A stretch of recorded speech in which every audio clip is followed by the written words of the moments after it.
Henry VIII's marriage and divorce, events would have taken a very different turn, and, as in most other parts of Europe, the overall direction and broad outcomes of religious change were at each stage usually the ones the regime of the day wanted to see. And yet, I will argue, virtually from the start, the imposition of the Reformation was the Pyrrhic victory of the English state. It was achieved at the cost of eroding the government's power to command, and of empowering ordinary English people to think and reflect, and sometimes to refuse and resist. Not the least among the ironies of the process was that, in raising the monarch to an unprecedentedly elevated official status, supreme head under Christ of the Church within England, the Reformation fatally undermined the monarchy's majesty and mystique among significant numbers of its subjects. The one objective that, whatever their complexion, all Tudor governments shared was that there should be national uniformity in matters of religious belief and practice. Edwin Sandys, Protestant Bishop of London, spoke for the political assumptions of the age when he declared to members of Parliament assembled in Westminster Abbey in 1571 that "this liberty, that men may openly profess diversity of religion, must needs be dangerous to the Commonwealth. Let conformity and unity in religion be provided for, and it shall be a wall of defence unto this realm." As I demonstrate in the first part of this book, absolute uniformity in these matters had never, in fact, existed. Nonetheless, a broad and flexible consensus around most core matters of faith obtained in the late medieval period. It blew apart in the 16th century and was never subsequently repaired.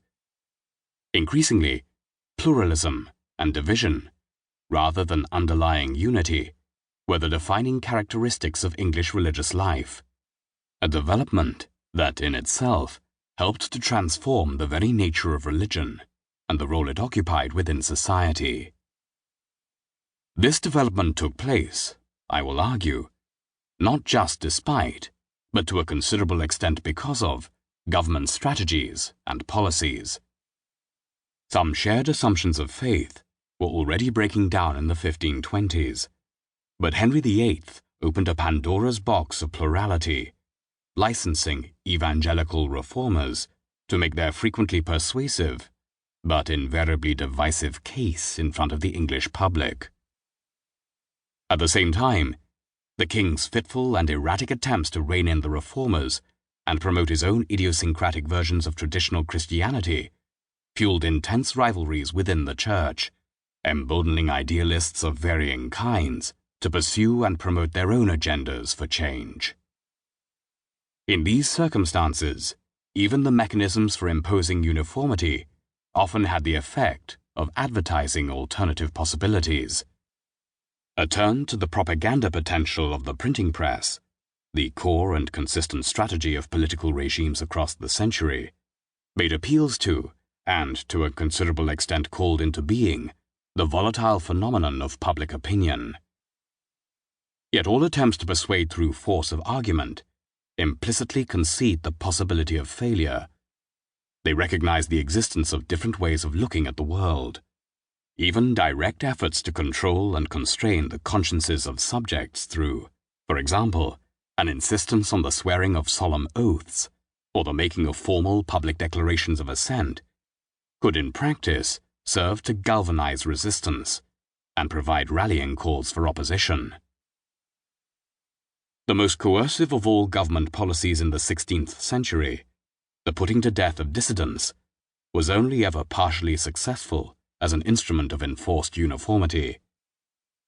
The fate of heretics and traitors was an object lesson in the consequences of nonconformity, but the meaning of those deaths could never be entirely controlled by the oppressors, and events seen by some as legitimate judicial punishments were inevitably interpreted by others as divinely sanctioned martyrdoms. Martyrs were by definition unusual and exceptional Christians, but their symbolic importance for the creation and strengthening of new religious identities is difficult to overstate. The English Reformation was unusual.